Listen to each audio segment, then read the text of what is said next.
আমার মা আমার জন্য কতটা কষ্ট করেছেন আমি আমার চোখে দেখেছি। রব্বে কায়নাতের কাছে একটাই ফরিয়াদ, ওগো মালিক, যখন আমাকে সফলতা দান করবে তখন আমার মাকে আমার কাছ থেকে কেড়ে নিও না মওলা। আমার মা আমার জন্য কতটা কষ্ট করেছেন আমি আমার চোখে দেখেছি। রব্বে কায়নাতের কাছে একটাই ফরিয়াদ, ওগো মালিক, যখন আমাকে সফলতা দান করবে তখন আমার মাকে আমার কাছ থেকে কেড়ে নিও না মওলা।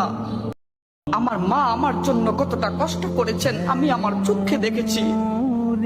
রব্বে কায়নাতের কাছে একটাই ফরিয়াদ, ওগো মালিক, যখন আমাকে সফলতা দান করবে তখন আমার মাকে আমার কাছ থেকে কেড়ে নিও না মওলা। আমার মা আমার জন্য কতটা কষ্ট করেছেন আমি আমার চোখে দেখেছি। রব্বে কায়নাতের কাছে একটাই ফরিয়াদ, ওগো মালিক, যখন আমাকে সফলতা দান করবে। Likey